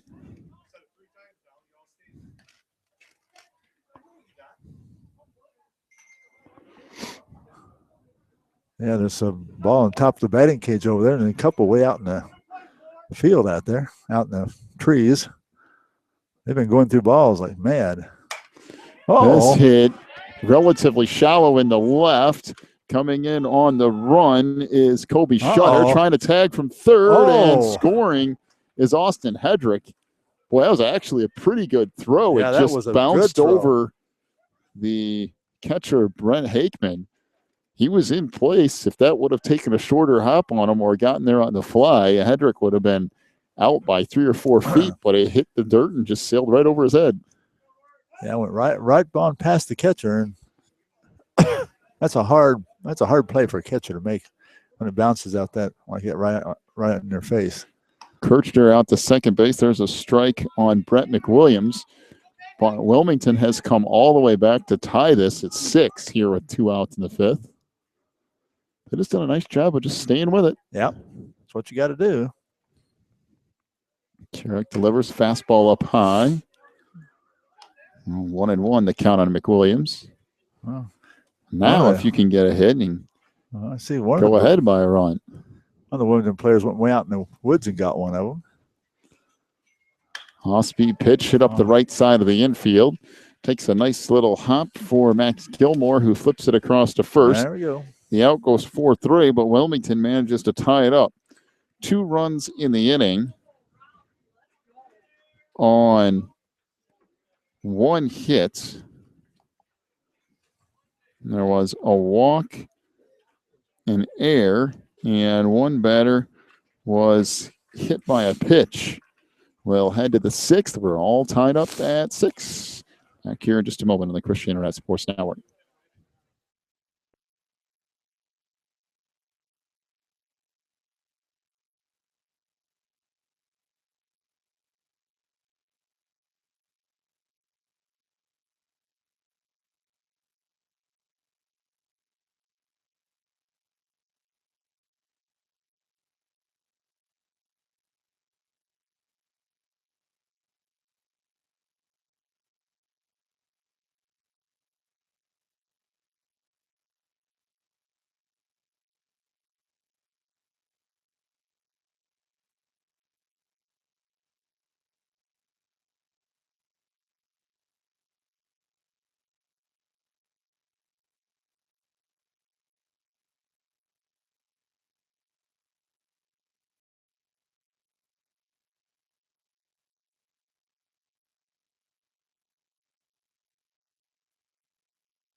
To the 6th we go. Ooh, nice fastball. A 6-6 tie here. This pitch misses low and away.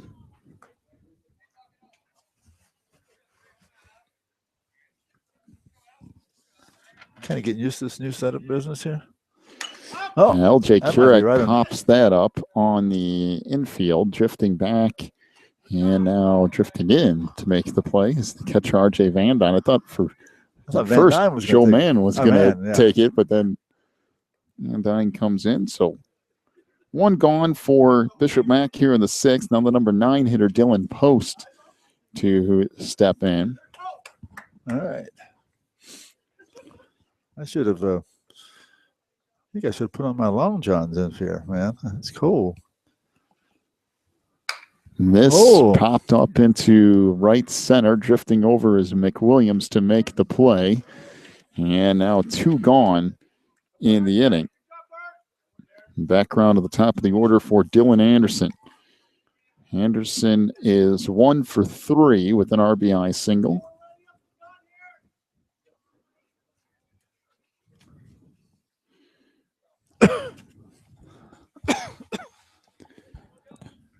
R.J. Van Dyne will wind and fire. That's a strike. Good fastball over that outside corner. 0-1 the count on Anderson.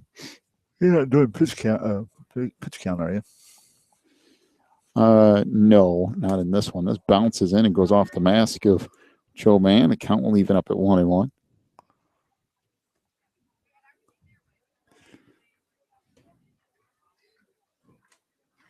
All right. Well, you're getting ever closer to that football season. Yep. Actually, only 4 months away? Yep. This foul back out of play. Count will go to 1-2. Been kind of interested to see what Wilmington does this year, football-wise. I mean, they're going to graduate a handful of really special players from the state championship season, but they got a pretty good group of guys coming back too, so that'll be interesting. Off-speed pitch now makes it 2-2 in the dirt.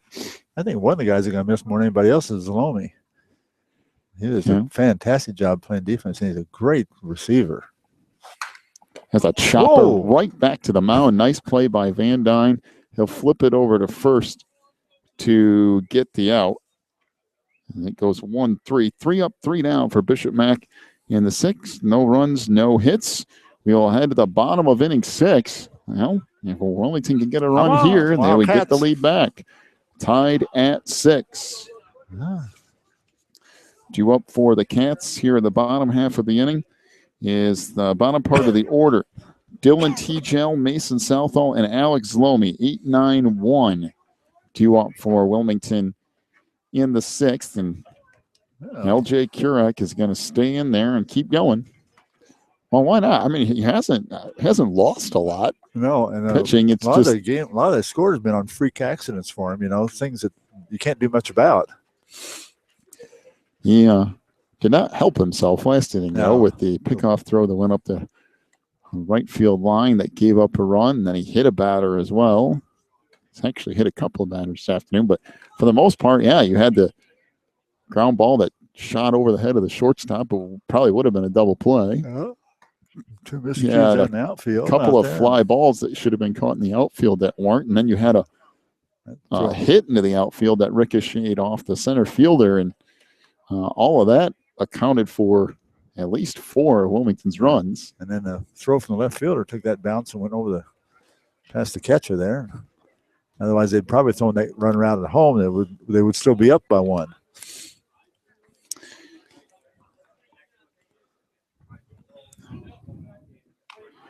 Well, we'll see if Wilmington can manufacture a run. They've done that very well the last couple of innings. They got 1 run in the first inning and then didn't do anything to the 4th. Wilmington got 3 runs in the 4th, 2 runs in the 5th. And if they can get 1 here in the 6th, and then hold them in the 7th, have opportunity to get out of here with a win off a game that started off 4-0, relatively ugly in the first inning. That misses inside. 1-0 the count on Tegel. Dylan is 0 for 2 today. Does have an RBI, though. That's a strike over the outside corner, even up the count at 1-1. LJ throws a lot of this off-speed stuff, and I think that helps save his arm for more pitches. And that misses low. Now 2-1 to count. He takes a lot off of a lot of the pitchers. Correct pitch here. Chopped out towards second. Flattens out a little bit for Max Gilmore. He'll flip it over to first. And 1 up, 1 down for Wilmington in the 6th. Now the number 9 hitter, Mason Southall. Mason 0 for 2, although he has an RBI as well. All right. Well, we need just one of these 2 guys to get on, so the top of the order can push them on around. Since Tegel didn't make it, Mason. Wow, that has hit a ton to left, and that might do it. It does. And I mean, that was crushed to left field. And Wilmington all of a sudden has a 7-6 lead. Oh, my. Mason Southall jumped on a fastball and absolutely crushed it to left field. Wow. Was that ever hit? Man, that was a shot. I thought the other home run was hit hard. Wow. That was just and like I a mean, cannon. That got out of here in a hurry. That You're right. That didn't take very long to get all the way to that fence out there. They got a big old high fence here. Goes up about 30 feet in the air. And it got up in that fence and it was a line drive. Man. Pitch inside to Zalomi. 1-0 the count on Alex. He's 1 for 3 with a single and a run scored. In fact, it hit that fence so hard it bounced back in play. That screen, I guess, is not a fence, a screen up yonder. Hit it so hard it bounced all the way back on the field in play. Now 2-0 the count. Wilmington now leads 7-6. Fastball swing and a miss. Count will move to 2-1.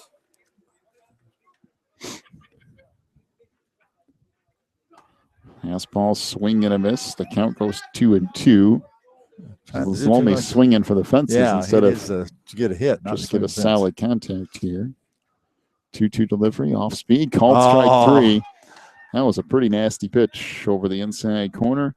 And for the second time today, Zalomi down looking. That was a tough pitch there. And now Luke Mann to the plate with 2 outs for Wilmington here in the 6th. As LJ Kurek, the righty, winds and fires. There's a strike right down the middle.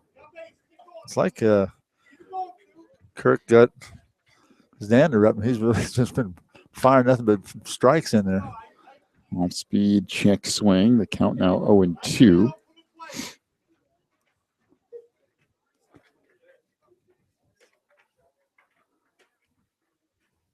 To delivery, fastball, chop back up the middle. That's going to get into center field. So a single for Luke Mann. He has actually reached base all 4 times today. Walked in the first, got hit by a pitch in the third, walked and scored in the 5th, and now has reached on a single in the 6th. You're right. They've never gotten him out yet. That's a good place that's a good figure for a second place hitter. Austin Hedrick to the plate. Off-speed pitch misses away. Austin is 2 for 3 today. Couple of singles and a run scored. Fastball misses inside. It'd be nice to pick up one more run here to have a little more insurance going to that 7th inning.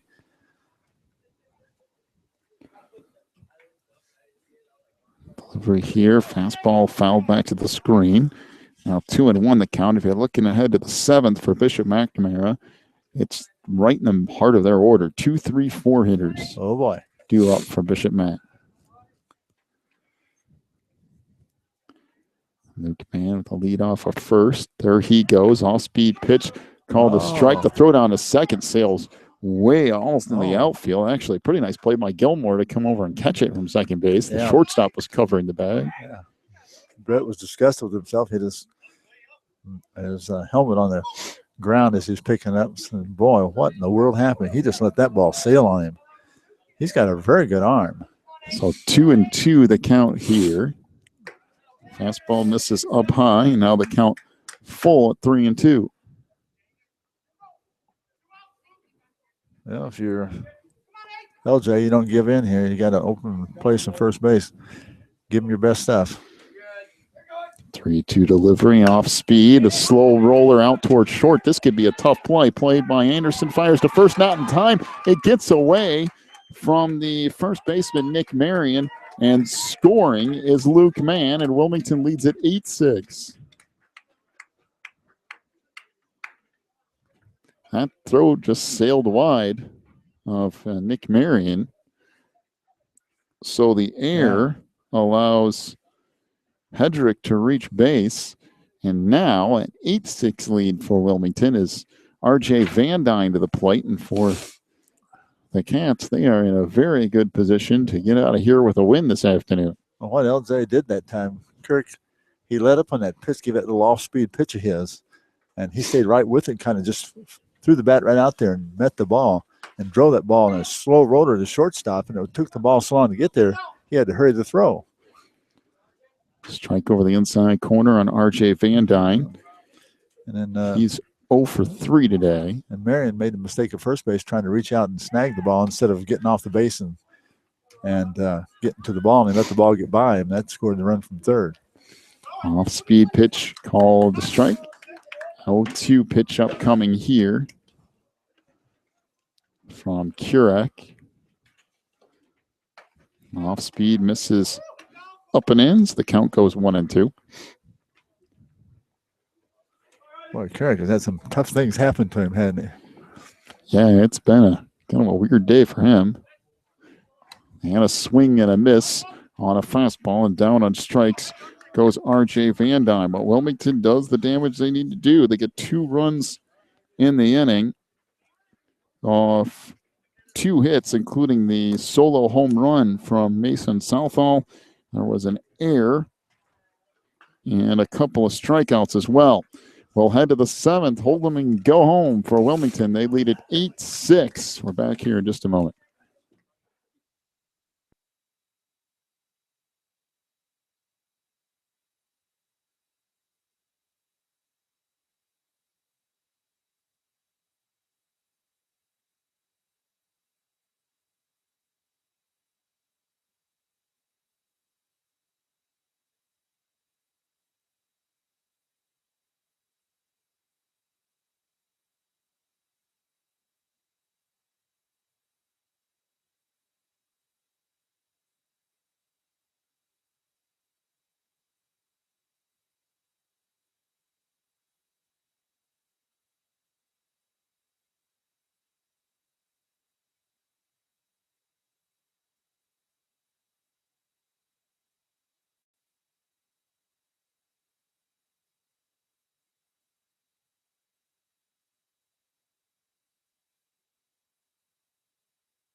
Well, the heart of the order due up here for Bishop McNamara here in the 7th. They need 2 runs to keep this game alive. 2, 3, 4 hitters for Bishop Mac as Brent Hakeman stands in. R.J. Van Dyne lines and fires and misses up high. 1-0 the count on Hakeman.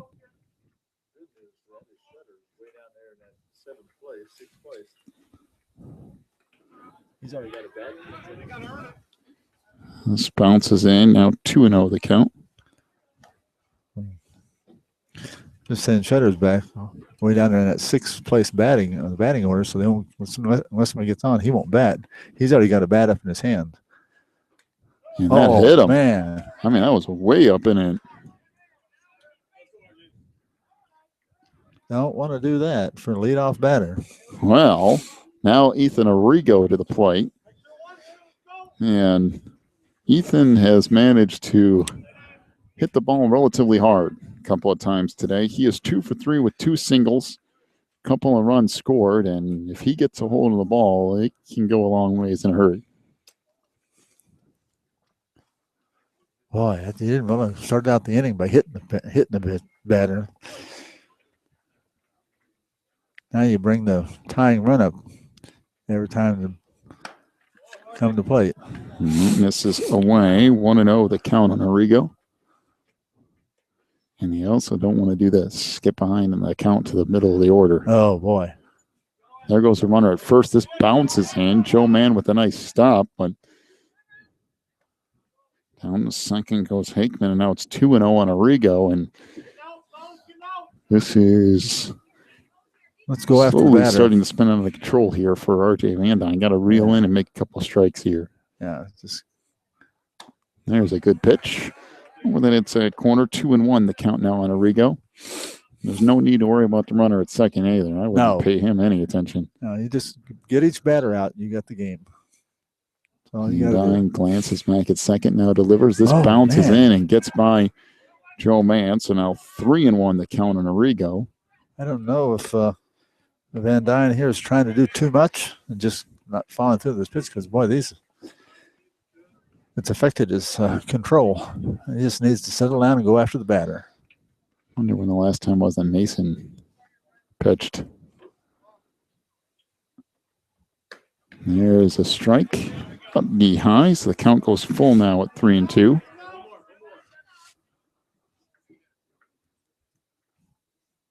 So Van Dyne comes set now, delivers. And hit up in the hole in between short and third, and that's going to score a run. And Ethan Arrigo with his 3rd hit of the day, 3 singles for Ethan.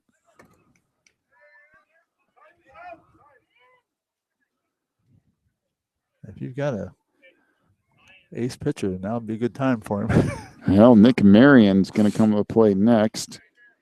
And coming in for Wilmington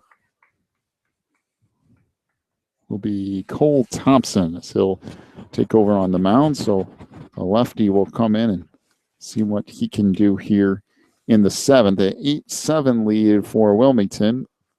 Bishop Mack with a runner on first and nobody out. Did he start the last game we were at? I don't know if he started or not. I think he might have come on in relief.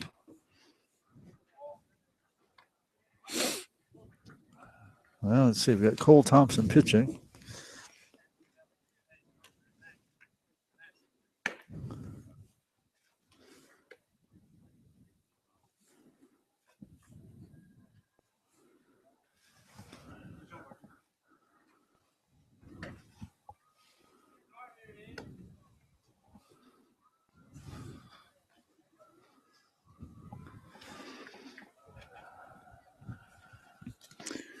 All right, just trying to figure out R.J. Van Dyne's totals, but of course there's still a runner on base here, so we can't officially close the book on him just yet. All the Wilmington players are at the shortstop position, they're all conversing while we got Thompson warming up. I mean, this is a tough deal for Cole to come in on because it's 4, 5, 6 hitters due up next for. And who's the sixth one? Shutter himself. He's already hit one home run today. And Bishop McNamara already with a run across here in the seventh and a runner at first. Nick Marion, who's up next, is 1 for 3 with an RBI single. Max Gilmore in that 5 spot is 0 for 3. And then Kobe Shutter is 2 for 2 with a single, a home run, a couple of RBIs. He also walked. And boy, you don't want to get there. If you can get a double play here. Yeah, if you get a round ball, you get a double play pretty easily here. Thompson's pitch is low. 1-0 the count on Nick Marion.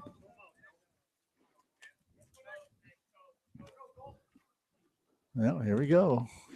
The 2 big spots in this order for Bishop Mack. There goes a runner at first. Good throw is going to get him here, and it will. Wow, nice throw from Joe Mann, and a good tag out there at second base by Luke Mann. And they catch Ethan Arrigo stealing. I mean, that was a nice play both ways. Yeah, I don't think I'd have tried that if I was Bishop right there. I don't think so either, but that's okay. But the other part of that is Wilmington's not been very good at throwing out runners at second base today. And that throw bounced in just when it needed to from Joe Mann. A nice play by Luke to catch it cleanly and get the tag down. Yeah, this time the delivery by the pitcher is not as slow as it was earlier today. And so they gave the catcher a little chance to get him. That helps Wilmington out a ton. 2-0 delivery here to Nick Marion. There's a strike over the outside corner, make it 2-1. Boy, if you can get Nick Marion here and then get out of the game with Max Gilmore. Yes. But let's see. Thompson with a 2-1 delivery. Swing and a miss. Boy, nice off-speed pitch. Oh. Marion out in front, and the count out 2-2. Yeah, you got out in front and right over the top. It's a nice time for that off-speed pitch. 2-2 delivery from the lefty, Cole Thompson. Ooh. That misses low and away, and now the count full at 3-2.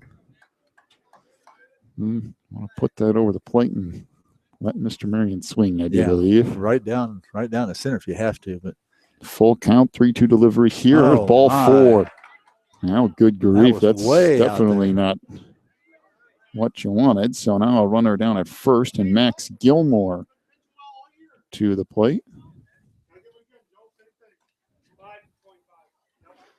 Man alive. So Patrick Bovey will come on and run. I can't understand why they're running for him. Nick Marion. I think most cases they would probably leave him in there to run, but the fact that they need some speed on the base paths, they'll sacrifice his play at first base to get somebody in to run for him. There's a strike over the outside corner, 0-1 to count on Gilmore. Yeah, they've got a pitch run for him because he's just not fast. And they'd have to have somebody with some speed.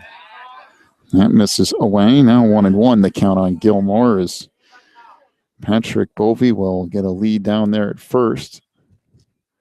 Again, if you're Wilmington, you just got to get the hitter here. That misses away, and now 2-1 the count. Coles. Looks like he's getting a little nervous and pressing a little bit. Wilmington didn't have a whole lot of trouble locating pitches today until this inning. 2-1 delivery. This popped up into left field. Should be playable. Hedrick comes on and makes the play. And now 2 gone. That brings Kobe Shutter to the plate. And that's where you didn't want to be if you're Wilmington. So Kobe stands in. He is 2 for 2 officially today. Has a 2-run home run, a single, and has also walked. Thompson delivers. That misses away. Want to know the count here.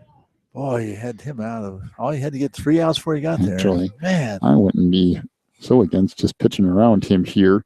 Chance Marcotte up next is 0 for 3 today. It's a strike over the outside corner. Yeah, you're right. I definitely would not give him anything to hit. I know that much. Hunter leads off a first, 2 outs here in the top of the 7th. 8-7 is the lead for Wilmington. That misses away. Now 2-1 the count.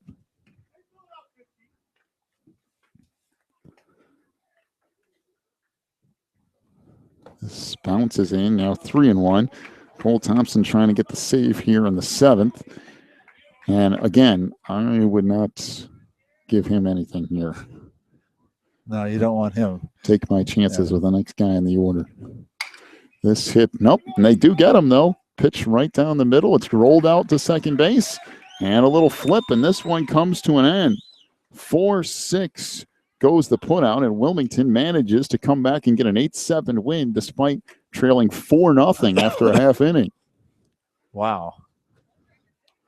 1 run in the inning. There was 1 hit. There was 1 hit batter as well. End up finding a few of those baseballs here. There's 1, 2, 3, 4, 5, 6 of them. They finally got them all back. Well, that was a good outing by Wilmington. It's nice giving those 4 runs right off the bat. It was nice of them to kept on hanging around and took advantage of some questionable plays by the outfield for Bishop there. I'm sure they'd like to have that inning back, and then a couple weird bouncing balls, and then Wilmington just kept pressing the issue and got back in and got themselves a 1-run win. Nice job. Give me the final totals here in just a moment. Let's see. Bishop is their team's congregate in the right field area, and the Wildcats are congregating in the left field area to go over the last minute things before they all head home. And we will be at Reed Custer tomorrow afternoon for around a 4:30 game. We'll look forward to sharing that game with you guys tomorrow at this time. All right, your final totals. Losing pitcher this afternoon for Bishop McNamara in a tough loss. Well, that's a tough one. For LJ Kurek. Actually pitched very well the entire game, just couldn't get a break. Pitched 6 innings, gives up 8 runs, although a few of those not earned, and some of those that are earned runs weren't really earned. Yeah, 8 runs on 8 hits, struck out 5, walked 1, and hit a couple of batters. So again, for LJ Kurek in the loss, 6 innings pitched, 8 runs, 8 hits, struck out 5, walked 1, and hit a couple of batters. For Wilmington, the original starter was Tom Hatton. He goes 4 innings, gives up 5 runs on 7 hits, struck out 4, and walked 2. RJ Van Dyne will get the win this afternoon. He goes 2 innings pitched, 1 run on 3 hits, struck out 1, and hit 1 batter. And the save goes to Cole Thompson, who pitches 1 inning, no runs, no hits, and walked 1 batter. Well, this thing started off, looked like Bishop Mac was going to run away with it. They score 4 runs in the first inning, a couple off of the 2-run homer from Kobe Shutter. But after that, Wilmington did a pretty good job pitching the baseball and then managed to kind of squeak out some runs here and there. Got 1 run in the first, 3 in the 4th, 2 in the 5th, and 2 in the 6th, aided by Mason Southall's solo shot in the 6th inning to give Wilmington the lead. And they managed to tack on another run. And the Cats win it 8-7 in a game that they trailed 4-0 at the end of a half inning. And got to like that victory if you're Coach Chad Farrell, because Oh, yes. your team kept battling. They managed to come back and get a win. Yeah, they did a very nice job of staying in the game, not losing their head, taking advantages of opportunities this afternoon that came their way. And when it came down, put up or shut up time, they got Cole to come in and nail the game down and go home with a one-run win. And we'll look forward to tomorrow. I'll be back with you tomorrow. A 4:30 start time will be over in Braidwood tomorrow for some Reed Custer baseball. Actually, it'll be in Braidwood Friday and Monday, a couple of 4:30 starts. So be sure to join us for those games over the weekend. Wilmington wins at 8-7. Comeback win and a good one for the Wilmington Wildcats here this afternoon. Very enjoyable game to watch, too. Over Bishop McNamara. We'll see you tomorrow at 4:30, right back here on the Christian Internet Sports Network.